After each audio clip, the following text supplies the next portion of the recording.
What if one of the most terrifying stories ever told was actually a story about God's grace and mercy? You might be surprised to discover that even the Egyptians experienced glimpses of God's love, something that's easy to miss when you first read the story. This is the story of Moses, an Israelite born to Hebrew parents from the Levitical priestly line, yet raised in the palace of Pharaoh's daughter as an Egyptian prince. But everything changed.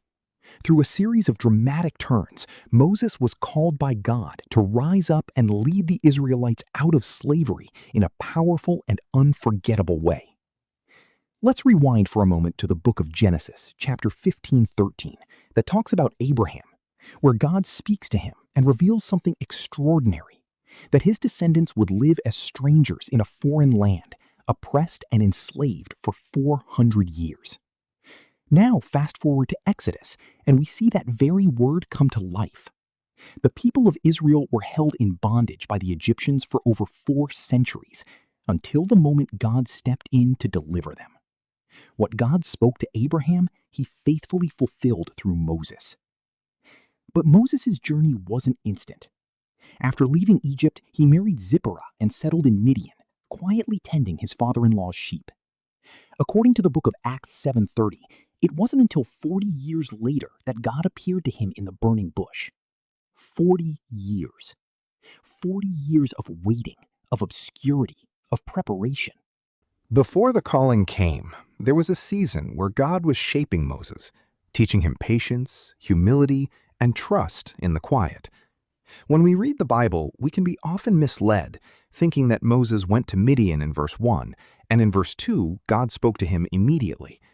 But we forget that the timeline between the 2 verses can be much longer than a day, 40 years in the case of Moses.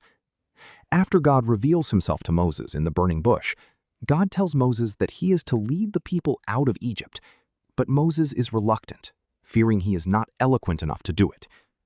Watch God's response in the next verse. Who has made man's mouth? Who makes him mute, or deaf, or seeing, or blind? Is it not I, the Lord? Now therefore go, and I will be with your mouth, and teach you what you shall speak. God can use anyone he desires to use, because it is his strength that works through us, not the other way around. God also equips Moses with 3 unique miracles that he can perform before Pharaoh to prove that God has sent him. Right here, God tells Moses something significant. The Lord calls Israel as his firstborn son in verse 22, and to let Pharaoh know that if he does not let God's firstborn son, which was Israel, go, he will destroy Pharaoh's firstborn son. Just as God had said, the last of the 10 plagues were the destruction of the firstborn sons of Egypt. When Moses and his brother Aaron performed signs in front of the Israelites, the people believed, and they were relieved that God had sent Moses and Aaron to help deliver them from Pharaoh. But instead of things getting better, things got worse for them, because Moses had visited Pharaoh asking the king to let all the Israelites to go to the wilderness to worship God. But then Pharaoh burdened the Israelites with additional, heavier work because he was angered by Moses' request. Ever wondered why things go from bad to worse, especially when you begin to follow God's promises? The Israelites may have thought so as well. Just when they rejoiced that God was going to deliver them, they hit another roadblock. They were loaded with heavier work. The Hebrews cried out to Moses, and Moses cried out to God. And God answered, "Now you shall see what I will do to Pharaoh." Very often God reveals himself when we hit a roadblock.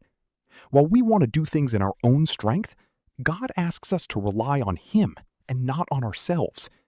This is what he was trying to teach the Israelites. In their own strength, they were held in bondage for centuries, but trusting in his power, the nations of the world to this day still talk about how God parted the Red Sea for the Israelites to cross over, and how God guarded them as a pillar of cloud and fire which stayed with them day and night. It is at the lowest moments in our lives, when there is nothing more we can do to help ourselves, God steps in and does something extraordinary that proves to us it was the finger of God.